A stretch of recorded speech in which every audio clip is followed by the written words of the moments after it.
And मैं the artist production की तरफ से आप सभी का एक बहुत ही वार्म एंड हार्टी वेलकम करना चाहूँगी। यहाँ जितने भी लोग हमारे साथ आज जुड़े हैं, यहाँ मौजूद हैं, आप सभी को तहे दिल से शुक्रिया। आप अपना कीमती वक्त निकाल कर हमारे इस नाटक को देखने आए, वो भी बारिश हो रही है तब भी आप अपने कीमती वक्त को निकाल कर यहाँ आए, हमारे कलाकारों को प्रोत्साहित करने के लिए आए, उसके लिए बहुत बहुत शुक्रिया। अब मैं आपको बता दूं, दी आर्टिस्ट प्रोडक्शन, हम यहाँ एक हिंदी नाटक लेकर आए हैं आप सभी के लिए, जिसका नाम है मन्नो और मंटो। आप सभी लोग ने पढ़ा होगा एंड आप सभी लोग ने टिकट्स लेके यहाँ आए हैं, thank you so much for that. तो मैं आप सभी को बता दूं, इस हिंदी नाटक में हम दो कहानियाँ दिखा रहे हैं। पहली कहानी जिसका नाम है असामयिक मृत्यु, जिसको मन्नू भंडारी जी ने लिखा है। आई एम श्योर कि आप सभी लोग उनको जानते होंगे। और हमारी दूसरी कहानी है जिसका नाम है टूटू, जिसको मंटो जी ने लिखा है। अच्छा, मैं आप सभी को एक और बात बता दूं कि इन दोनों कहानियों का नाटकीय रूपांतरण हमारे डायरेक्टर साहब कबीर ने लिखा है एंड किया है। एंड इसी के साथ साथ मैंने इतने इन्फॉर्मेशन आप सभी को दे दिया, आप सभी को थैंक्स भी बोल दिया। तो मैं एक और चीज़ आप सभी से रिक्वेस्ट करती हूँ, एक हम्बल रिक्वेस्ट है कि प्लीज़ अपने फ़ोन्स को साइलेंट मोड पर डाल दें। एंड आप सभी को मैं बस एक और चीज़ कहना चाहूँगी कि अगर आप फ़ोटोज़ या वीडियोज़ क्लिक करते हो हमारे एक्टर्स के एंड इस नाटक को अगर रिकॉर्ड करते हो तो प्लीज़ कृपया करके फ्लैश का इस्तेमाल ना करें।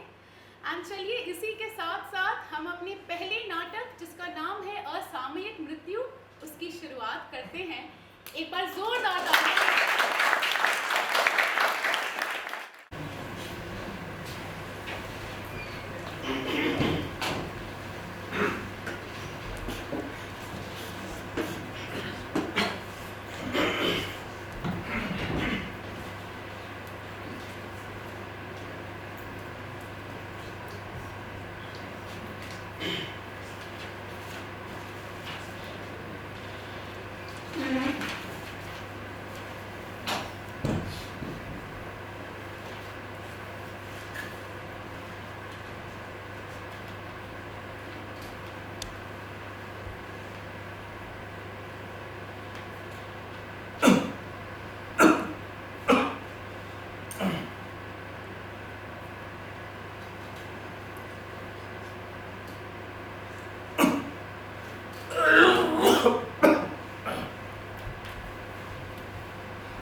वो हम सबको आनी ही आनी है, आज नहीं तो कल, कहीं भी, कैसे भी, कभी भी।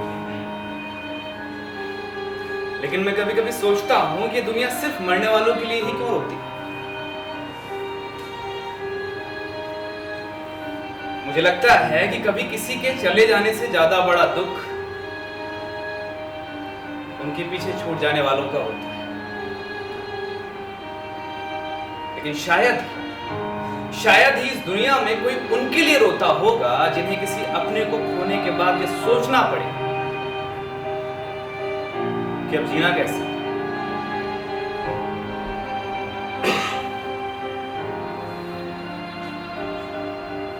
गति महेश बाबू के हृदय की बंद हुई थी, लेकिन चाल पूरे घर की ठप हो गई थी।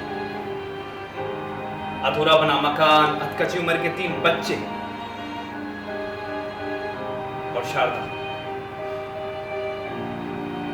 उसे तो शायद पता भी नहीं होगा अभी कि उसके माथे पर चमकने वाला सिंदूर मिटने वाला है और हाथों में खनकने वाली चूड़ियां टूटने वाली हैं। और ये भी कोई मरने की उम्र है भला? कुल जमा 44 साल। पर मौत कौन किसी से पूछकर आती?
महेश बाबू, ये किस जन्म का बदला निकाल गए हमसे? अरे तुम्हारे नेकी के गुण तो सारी दुनिया गाती थी। ये किसकी हाय लग गई हमारे परिवार को?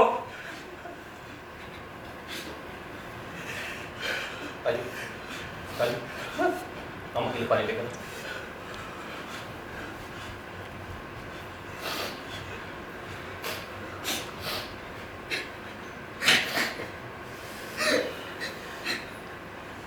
शारदा, मैं कह रहा था तेरे भी करने की क्या जरूरत है? चौथे दिन हवन करके उठाना कर दो और आगे की सोचो कैसे क्या होगा।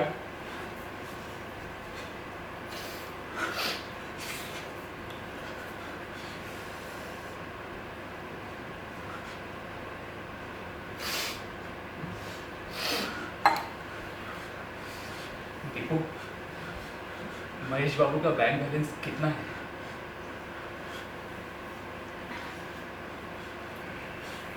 राजू, अंदर जा।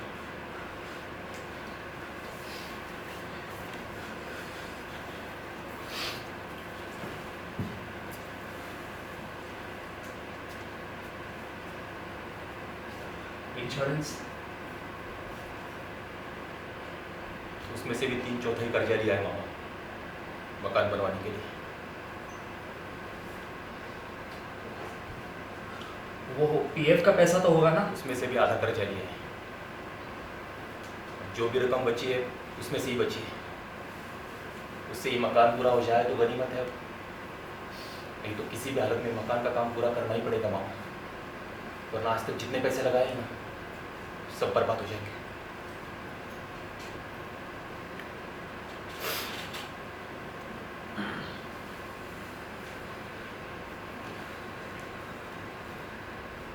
बीए का इम्तिहान दिया है ना तुमने, रिजल्ट आता ही होगा, अच्छी डिवीजन से पास हो जाओगे ना?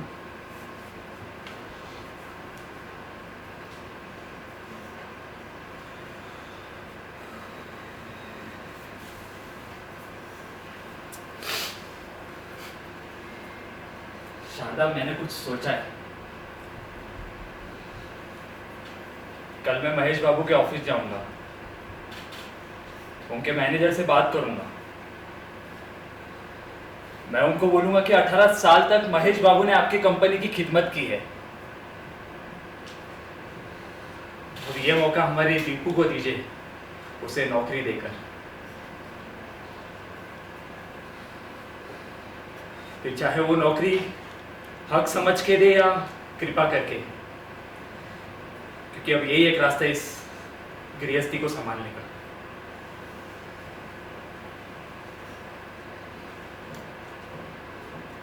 चलो अब मैं चलता हूँ, कल फिर आता हूँ। पहले महेश बाबू के ऑफिस जाऊंगा, फिर आता हूँ। चलो शारदा, ख्याल रखना अपना। मामा वो ये का पैसा निकालने के लिए मैनेजर साहब से बात करनी पड़ेगी, फॉर्म भरना पड़ेगा।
ईंटें, बालू और सीमेंट, तीनों चीज़ें आ जाए तो मकान का काम शुरू हो सकता है। पीएफ के पैसों से मिश्रा जी का बकाया दे दूँगी, और लाइट और कलर। राजू, मोनू, हाँ। तुम दोनों की स्कूल की फीस भरने में वक्त है ना अभी? नहीं, हो गई थी, बाबूजी ने ब- भर दी। भर दी? हाँ।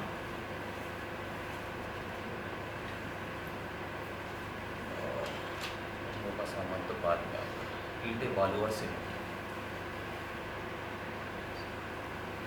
दीपू,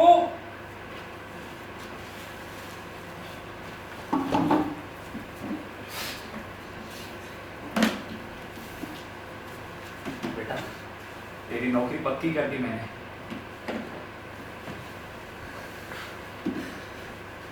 शारदा, सुना तुमने?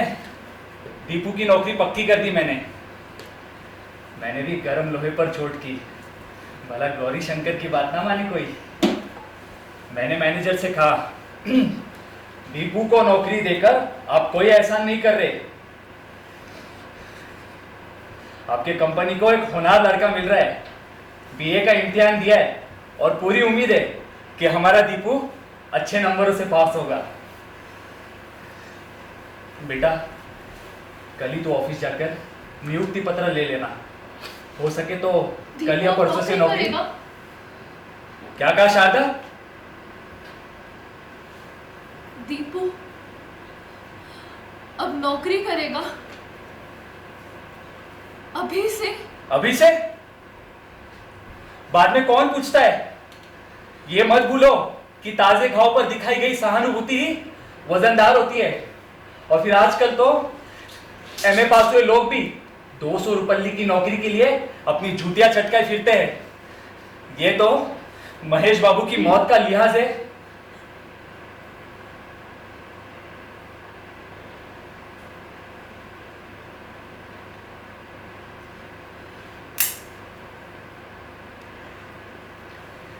मैं नौकरी करूंगा मामा, मैं नौकरी करूंगा। शाबाश, ये हुई ना बात। मुझे मालूम है बेटा, तुम इस गृहस्थी की गाड़ी को गुड़का ले जाओगे। और उपाय भी क्या है? जो कुछ मुझसे बन पड़ेगा मैं करूंगा, और बीच बीच में तो मैं आते ही रहूंगा।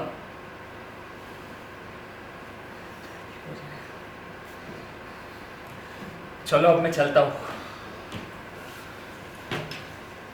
ख्याल रखना सबका। और बेटा, पीएफ का पैसा हाथ में आते ही पहले मिश्रा जी का बकाया चुका देना। राजू मोनू के स्कूल जाकर उनकी फीस माफ करा देना। सारे खर्चों में कटौती कर देना। यही समझ। चिंता मत करो शारदा, तुम्हारे बेटे की नौकरी पक्की कर दी है। जल्द सब ठीक हो जाएगा। नौकरी लगा दी तुम्हारे बेटे की मैंने। अरे दीपू, ये महेश बाबू की टेबल पर मिला था तुम्हारा पूना का एडमिशन फॉर्म।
इस समाज ने स्त्रियों से उनका हक छीनने के लिए एक घूंघट दी और एक दहलीज दी, जिसका नाम रखा मर्यादा। और इस मर्यादा रूपी घूंघट और दहलीज के पीछे स्त्रियां हमेशा छिपाई गई, यूं कह लो कि छिपाने के नाम पे दबाई गई। और इसी समाज ने पुरुषों से उनकी आजादी को कायम रखने के लिए उन्हें अधिक मजबूत और अधिक जिम्मेदार बताया। ये घर शारदा का, ये तीनों बच्चे उसके, पति उसका मरा है, लेकिन उसके भाई ने एक बार भी उससे नहीं पूछा कि शारदा तुम क्या चाहती हो? क्या तुम चाहती हो कि दीपू अभी से नौकरी करे? और अगर नहीं चाहती हो तो तुम्हारे पास कोई उपाय है इस घर को चलाने का? लेकिन नहीं, शारदा केवल सुनती रही। जिस घर में आज तक उसके सुझाव के बिना कोई काम नहीं हुआ, उसकी इच्छा के खिलाफ कोई काम नहीं हुआ, उस घर में आज सिर्फ उसको दूसरे के आदेशों पर चलना था।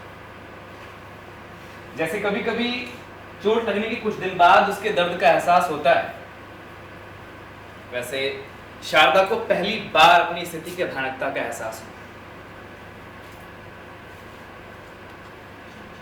पहली बार उसको लगा कि उसके पति मर गए,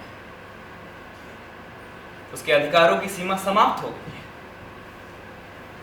वो घर के किसी कोने में जाकर बैठकर बिलख रही थी और उसकी बरसती हुई आंखों में बीते हुए कल के ढेर सारे बादल उमड़ गए।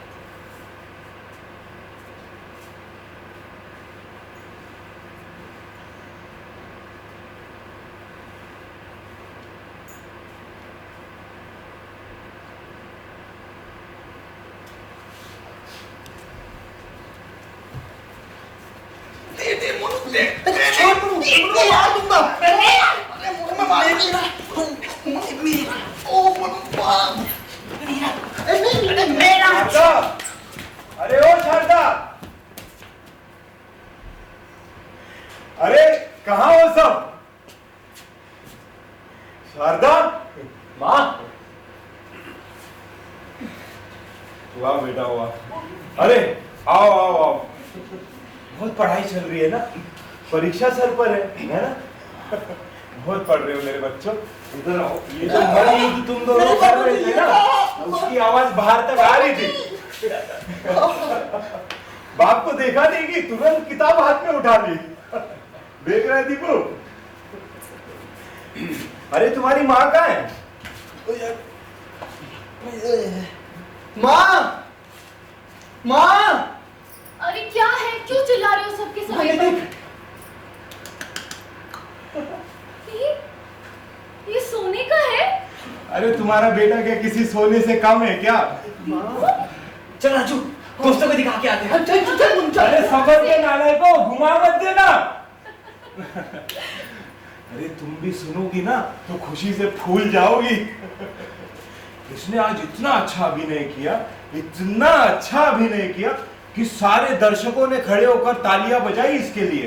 सच दीपू?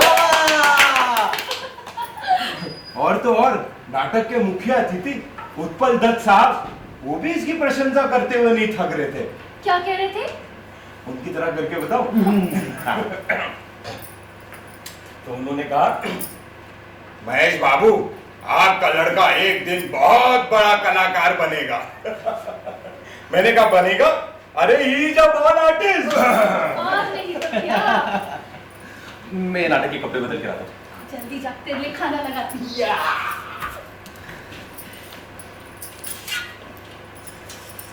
और इसके नाटक के जो डायरेक्टर है ना, तापस बाबू, वो भी कह रहे थे कि महेश बाबू, इस लड़के के बारे में ट्रेडिशनल तरीके से सोचने से काम नहीं चलेगा।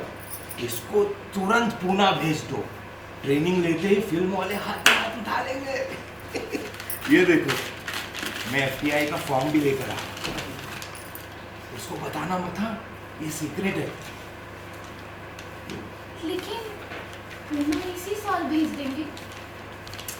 तुम चिंता क्यों करती हो? इधर आओ, और एक बात बतानी है। अरे तुम छोड़ो, इधर आओ जल्दी। ये जो नाटक में हमेशा इसकी हीरोइन बनती है ना, क्या नाम है उसका? कुंतल। हाँ, कुंतल। ये दोनों जन ना एक दूसरे को बहुत पसंद करते हैं। और इसको क्या लगा मैं नहीं जान पाऊंगा? अरे मैं बाप हूं इसका। हाँ। फिर इसके नाटक के जो तापस बाबू है ना, वो कह रहे थे कि महेश बाबू, चाहे कुछ भी हो जाए, आप इस लड़के को नाटक से मत कटने देना। और नहीं तो क्या, क्यों कटने देंगे भला? क्योंकि नाटक में है ना, इसके प्राण बचते हैं, प्राण। अरे लोग अपने लड़कों को डॉक्टर, इंजीनियर और ना जाने क्या क्या बनाते हैं, लेकिन शारदा, हम हमारे लड़के को ना कलाकार बनाएंगे। देखना शारदा, एक दिन तुम्हारा लड़का बहुत बड़ा कलाकार बनेगा, बहुत बड़ा।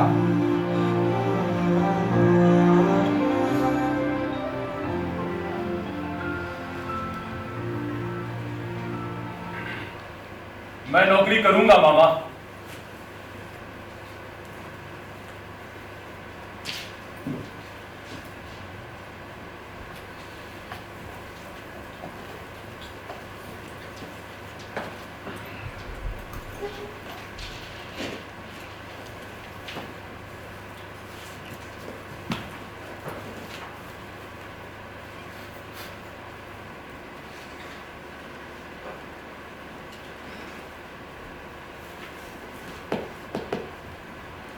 माँ, भैया के बैग में क्या रखूं?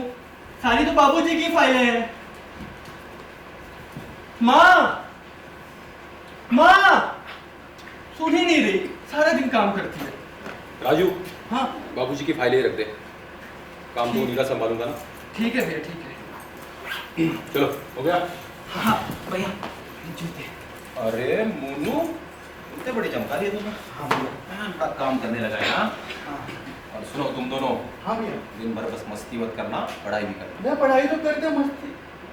मुझे पता है तभी बोल रहा हूँ, समझ गए? ठीक है। हाँ। माँ कहाँ रहेगी? माँ बोलो। माँ, माँ। माँ। राजू, माँ को बोल दे मैं निकल गया। पता चला ऑफिस का पहला दिन है और मैं लेट हो गया। हाँ, चलता हूँ। भैया हम भी चले।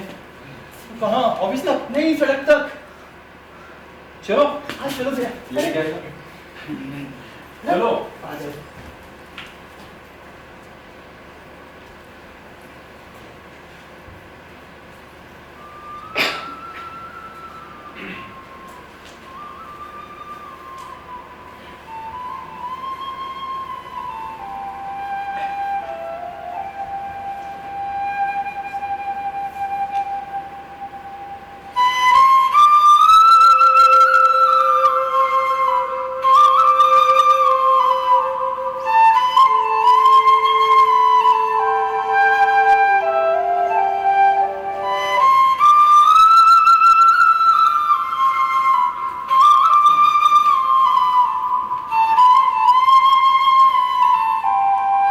लो शारदा, आज बैंक वालों से बात हो गई है, अब अगले महीने तक लोन मिल जाएगा।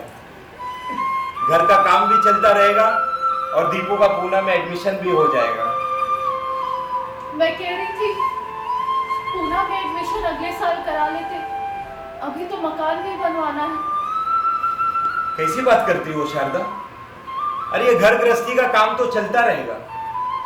देखो, मैं दीपू के सपने के साथ ना कोई भी समझौता नहीं कर सकता। और तुम चिंता क्यों करती हो? मैं हूं ना, मैं सब देख लूंगा। अरे मोनू बेटा, एक गिलास पानी लाना।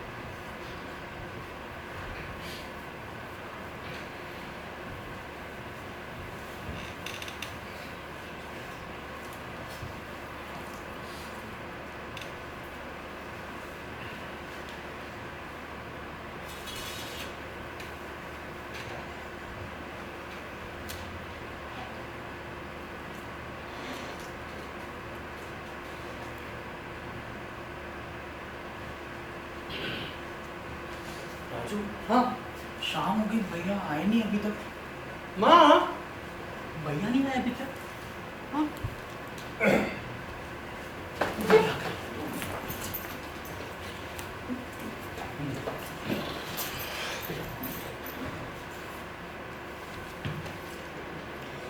भैया, कैसा लगा ऑफिस में? हाँ भैया। अरे अच्छा लगा, बहुत बढ़िया लगा। सबने अच्छी से बातें की, बतलाते रहे। और बताया राजू, हाँ मैनेजर साहब ने मुझे पास में बिठाकर चाय पिलाई आज। हाँ भैया। हाँ। और माँ, तुम देखना, मैं यूं काम सीख जाऊंगा। और पता है राजू मोनू, हाँ। एक बड़े मजे की बात हो गई। क्या भैया? हाँ, मैं अपनी डेस्क पर बैठा काम कर रहा था। हाँ पीछे से किसी ने आवाज दी, mister Agnihotri. Excuse me mister Agnihotri. अभी दीपूराम को कहाँ पता था उसे बुलाया जा रहा है। तो माँ, तुम समझी, अब तुम्हारा बेटा दीपू नहीं रहा, मिस्टर अग्निहोत्री बन गया है।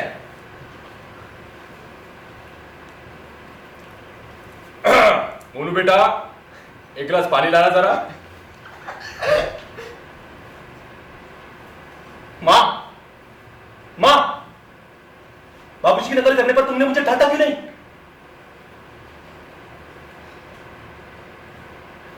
पराठे के साथ चाय बना दूं, खाएगा? नहीं माँ, पहले मुझे बताओ तुमने मुझे डांटा क्यों नहीं?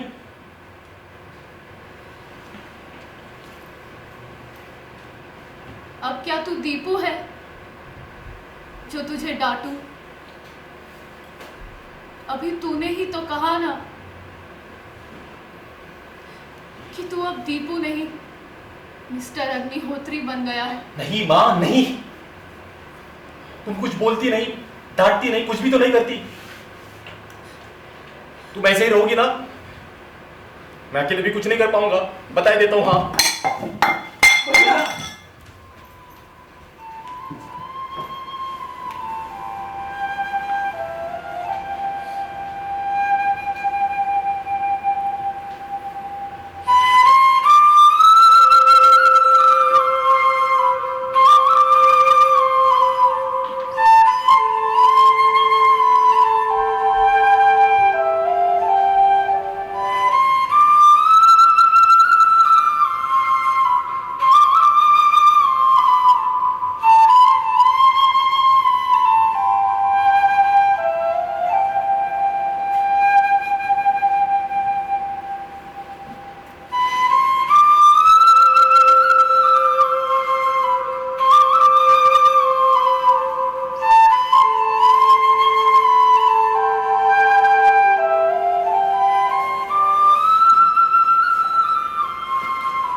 पति के जाने के बाद शारदा को ऐसा लग रहा था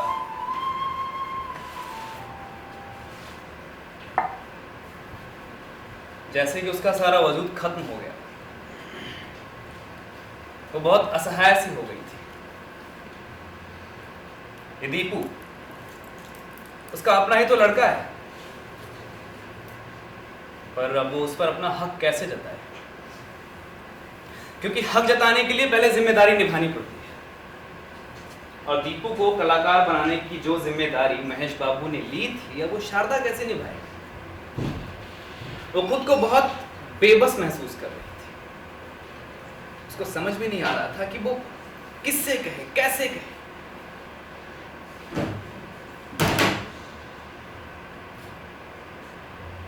और जिस घर की गाड़ी को उसका चालक बीच सफर में छोड़कर चला गया हो, अब उस गाड़ी को तो आगे बढ़ाना ही पड़ेगा, चाहे कैसे भी हो। तो दीपू और शारदा ने मिलकर किसी भी तरीके से घर की इस गाड़ी को धीरे धीरे 1 साल तक खींचा। शारदा ने घर के छोटे छोटे खर्चों में कटौती की। दीपू ने वो सारी जिम्मेदारियां निभाई जो एक घर का मुखिया निभाता है। उसने अपने ख्वाबों को मार दिया। जो दीपू कुछ समय पहले तक अपने नाटक के रिहर्सलों में उलझा रहता था, वो दीपू घर के हिसाबों में उलझा रहता है।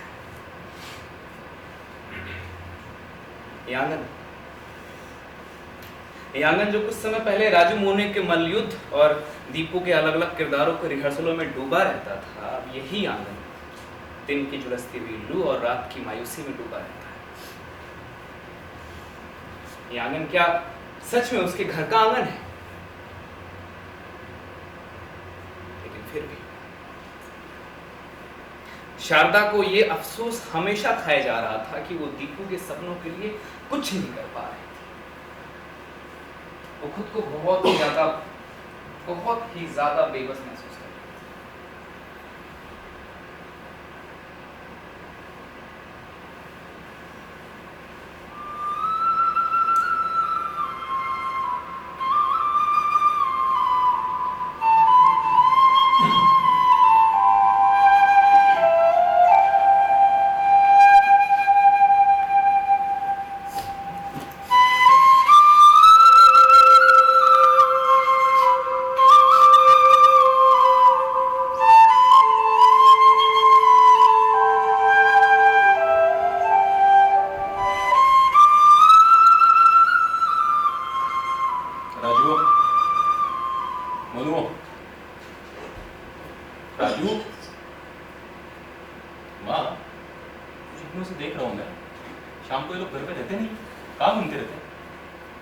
पड़ोस के यहाँ गए।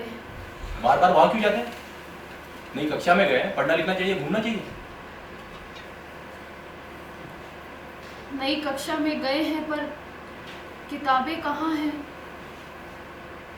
अभी यूनिफॉर्म भी तो लगेगा दीपू। अरे दीपू भैया, अरे दीपू भैया है क्या घर पे? मिश्रा जी, अरे नमस्ते, आइए आइए आइए, बैठिए।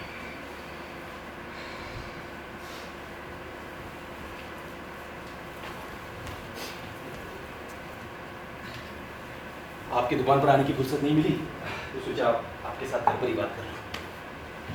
हमें भी माफ़ करिएगा, आपने बुलावा तो भेजा था लेकिन मैं आ ही नहीं पाया।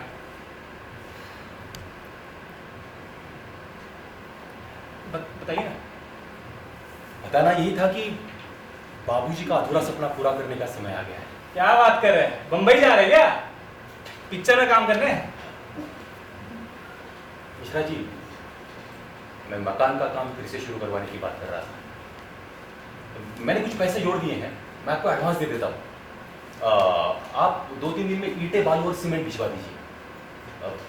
वो क्या है ना, 2-3 दिन बाद बाबूजी की बरसी है, उसी दिन अगर घर का काम शुरू हो जाए तो उनकी आत्मा को शांति मिलेगी। महेश जी को गुजरे 1 साल हो गया, पता भी नहीं चला। दीपू भैया, मैंने आपसे एक बात छिपाई थी। मैं सामान देने से मना नहीं कर रहा, लेकिन पहले का बहुत बकाया बाकी। बकाया? पर मिश्रा जी, पीएफ का सारा पैसा तो मैंने आपको दिया था, उस वक्त आपने कुछ नहीं कहा था। भैया, मातम का माहौल था ना, और आपकी भी तो नई नई नौकरी लगी थी, और महेश जी तो थे हमारे खास आदमी, तो बस उनकी इज्जत रखते हुए मैंने किसी को कुछ बताया नहीं। 10,000 बकाया था, 4,000 पीएफ से आ गए थे, 6,000 अभी बाकी। ये देखिए ना रजिस्टर में सारा महेश जी, हाँ।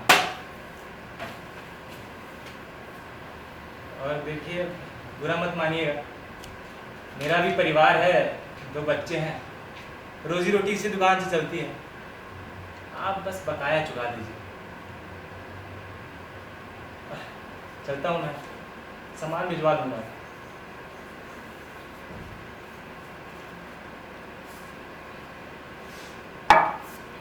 ठीक है?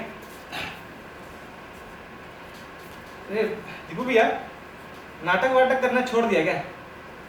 मतलब आपके पिताजी आते थे तो खूब तारीफ करते थे आपकी कला और अभिनय की। मिश्रा जी, मैं आपका बकाया जल्दी निपटा रहा हूँ।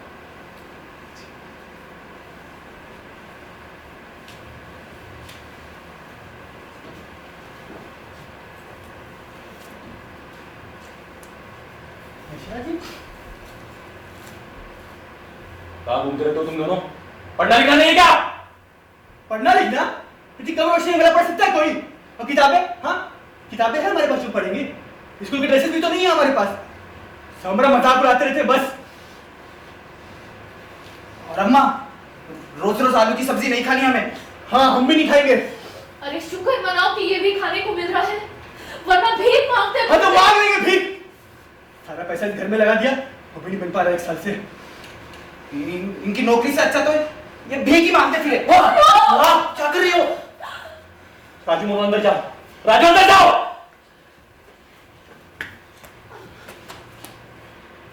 क्या कर रही हो माँ? बच्चे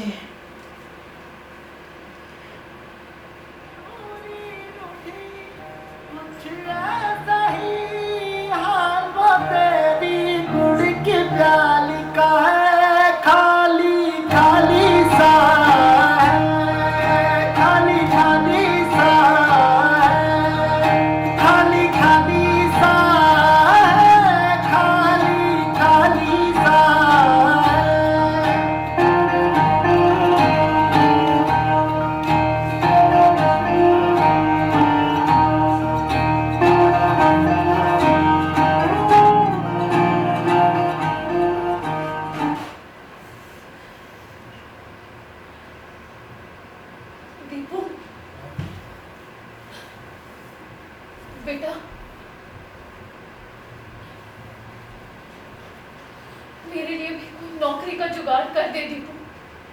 देख 5वीं पास तो मैं भी हूँ बेटा, कुछ ना कुछ तो कर ही लूंगी। घर में 2 पैसे आएंगे, तेरे ऊपर कहीं बोझ कुछ कम होगा दीपू। हाँ, कैसी बातें कर रही हो तुम? मैं हूं ना, मैं सब संभालूंगा। तुम्हारा बेटा है ना, और किस बोझ की बात कर रही हो तुम? अपने बोझ थोड़ी होते हैं, ये तो फर्ज है मेरा। मैं सब कुछ संभाल लूंगा माँ, मैं संभाल लूंगा, मैं संभाल लूंगा ना माँ, मैं संभाल लूंगा।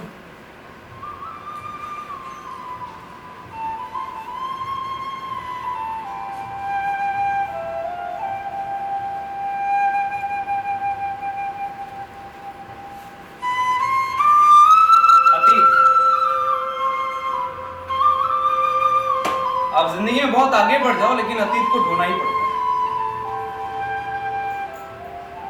आप उससे बचकर कभी आगे नहीं जा सकते।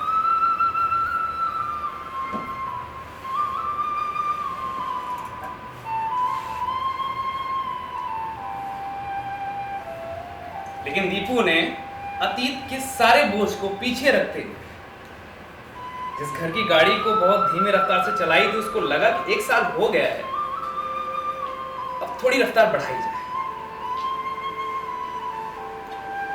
लेकिन आगे के सारे रास्ते ही बंद हो गए, उसको कुछ दिखाई नहीं पड़ रहा था।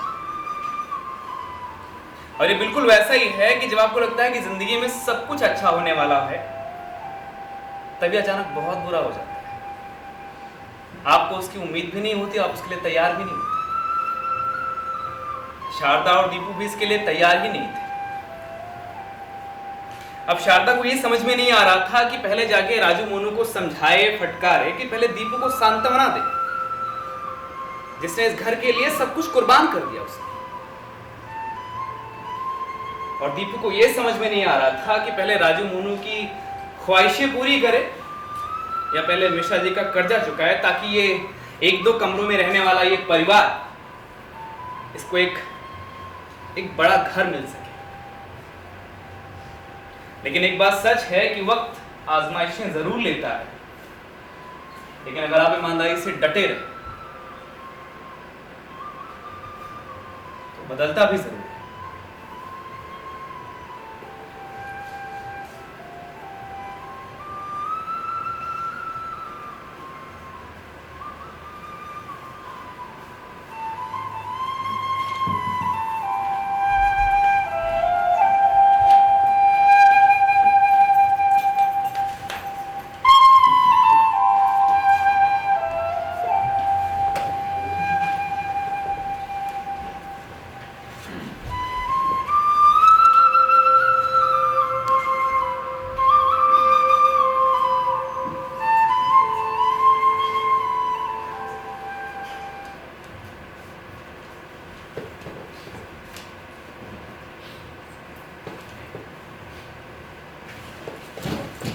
रुको,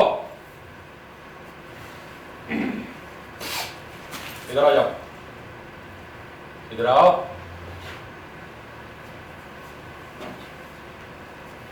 मिठाई में क्या पसंद है? मिठाई में क्या पसंद है?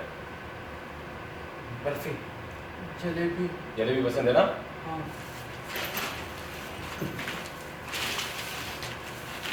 ये लो जलेबी खाओ। बर्फी। बर्फी कल लाऊंगा, आज जलेबी खाओ। और रुको, ये रही तुम्हारी किताबें।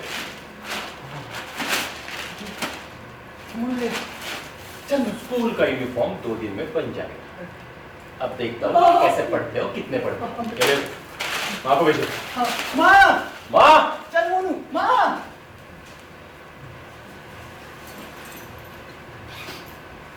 माँ, अरे वो छोड़ो ना माँ, क्या करोगे? बैठो बैठो बैठो।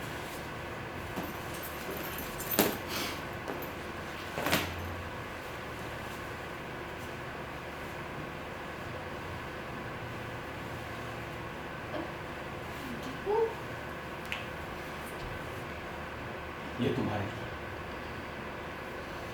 दीपू, इतना खर्चा करने की क्या जरूरत थी बेटा? तुझे मालूम है ना अभी कितनी दिक्कतें हैं। राजू मोनू के लिए ठीक है, पर मेरे लिए क्या? माँ, मेरी बात सुन। अपने नए मकान के लिए किराएदार मिल गया है। नया मकान? मकान तो माँ, पूरी बात तो सुनो।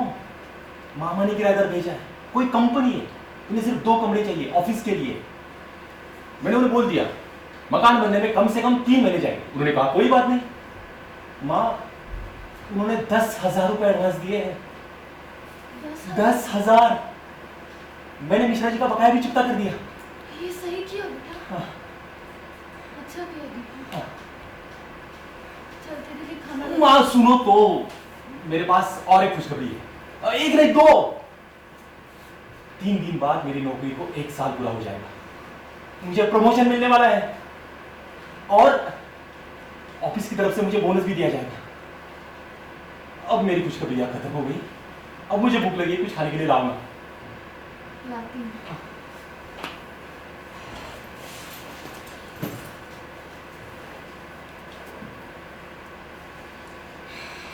मिस्टर अग्निहोत्री,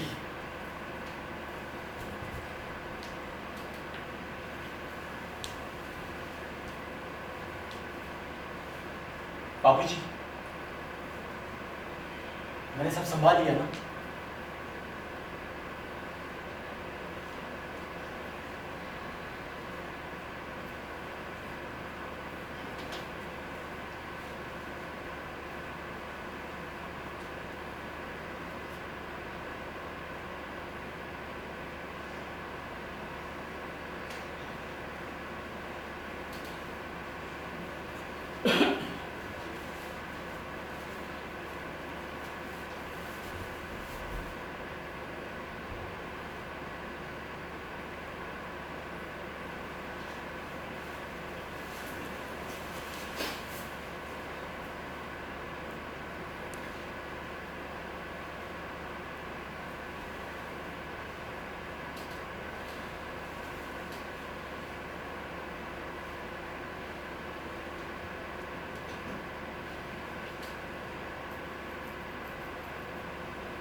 अरे दीपू भैया, ये नाटक वाटक करना छोड़ दिया क्या?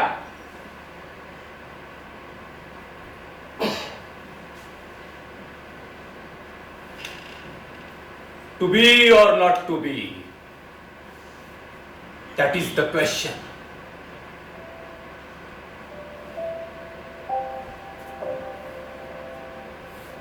जगावं की मरावं हा एकच सवाल आहे. ह्या दुनियेच्या उकिरड्यावर खरकट्या पत्रावळीचा तुकडा होऊन जगावं बेशरम लाचार आनंदानं, का फेकून द्यावं या देहाचं नक्तर मृत्यूच्या काळ्या चार डोहात आणि करावा शेवट सर्वांचा एकाच प्रहारानं, माझा तुझा ह्याचा ह्याचाही. मृत्यूच्या महासर्पानं जीवनाला असा डंख मारावा की नंतर येणाऱ्या निद्रेला नसावा जागृतीचा किनारा कधीही.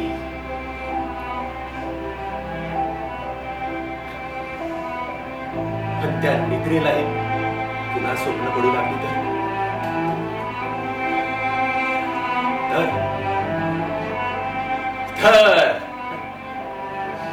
इथंच तर घरी मेघ आहे. नव्या स्वप्नांच्या अनोळखी प्रदेशात प्रवेश करण्याचा धीर होत नाही म्हणून आम्ही सहन करतो चुलत जागेपण. प्रेतांच्या निर्जीवपणाने सहन करतो अभिमानावर होणारे बलात्कार. अस्तित्वाच्या गाभाऱ्यात असलेल्या सत्वाची विडंबना. आणि मग करुणेचा कटोरा घेऊन खालच्या मानेनं उभे राहतो आमच्याच मारेकऱ्यांच्या दाराशी.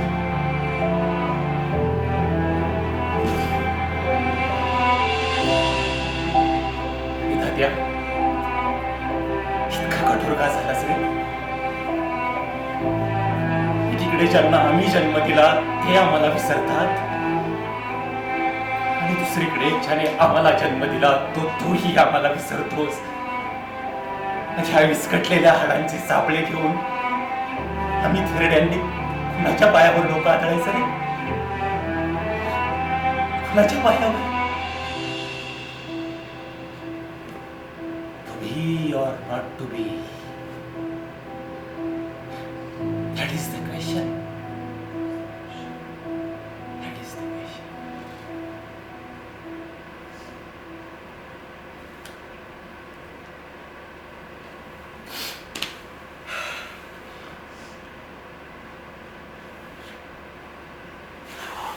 माँ,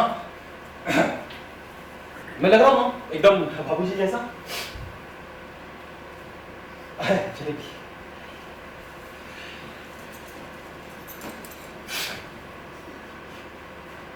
माँ, कल बाबूजी की बरसी है. मैं सुबह जल्दी उठकर जाऊंगा, पंडित जी को बुलाना. तुम राजू मोनू को जल्दी उठा देना, घर की सफाई करनी है.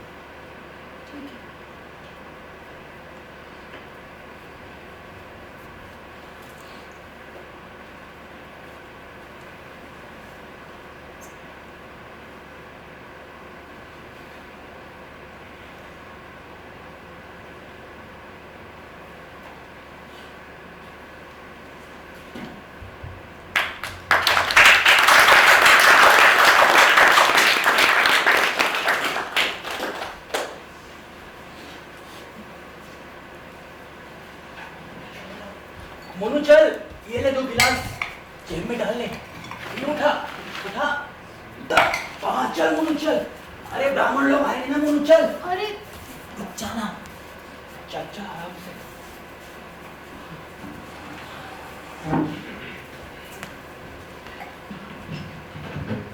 मोनू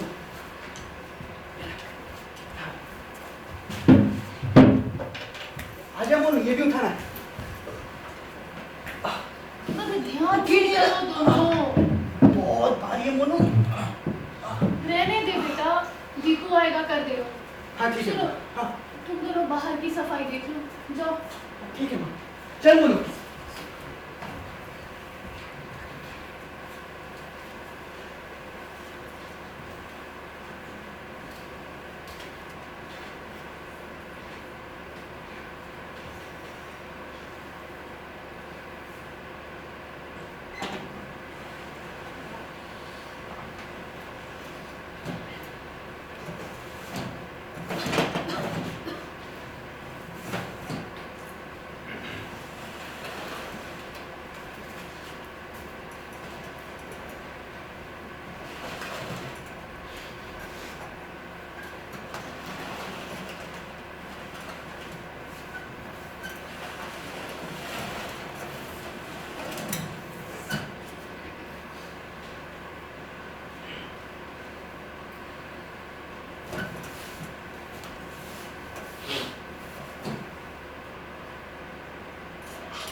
आज ग्रीन रूम में हाथ पकड़कर जो कुछ कहा था वो नाटक का संबंध तो नहीं था ना. उसे सच ही समझूं.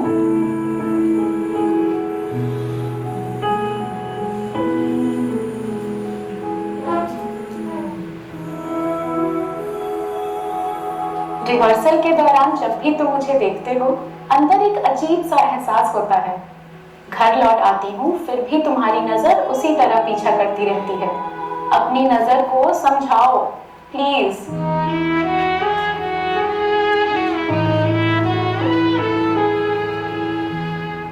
ये क्या दीपू? नहीं नहीं, तुम नाटक करना नहीं छोड़ सकते. नाटक तो तुम्हें मुझसे भी ज्यादा प्यारा है। और मेरा भी तो सोचो, कम से कम मुझे इस मोड़ पर तो छोड़ो कि मैं तुम्हारा इंतजार कर सकूं।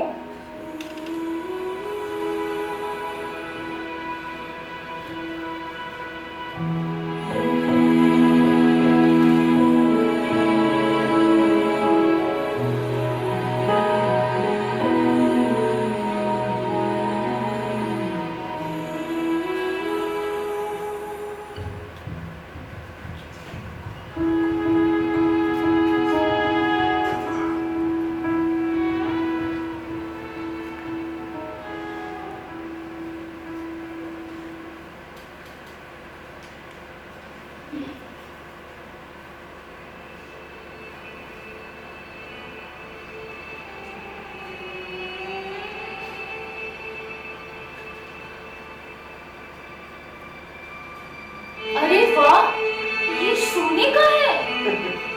अरे तुम्हारा बेटा क्या किसी सोने से कम है?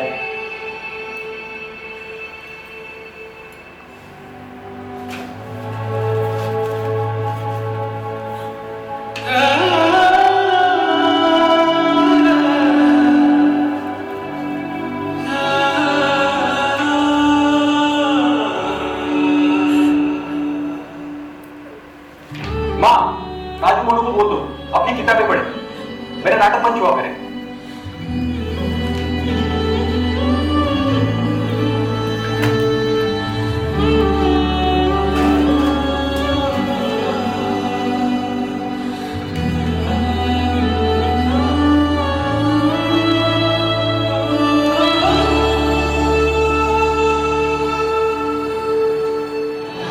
और तापस बाबू ये भी कह रहे थे कि महेश बाबू चाहे जो भी हो जाए, आप इस लड़के को कभी भी ना नाटक से कटने मत दें। नाटक में इसके प्राण बसते हैं, प्राण। अरे लोग अपने लड़कों को डॉक्टर, इंजीनियर और ना जाने क्या क्या बनाते हैं, लेकिन हम हमारे लड़के को ना कलाकार बनाएंगे। देखना चाहता हूं एक दिन तुम्हारा लड़का बहुत बड़ा कलाकार बनेगा, बहुत बड़ा। माँ, पंडित जी पूछ रहे थे कि बरसी के लिए ब्राह्मणों को कितने?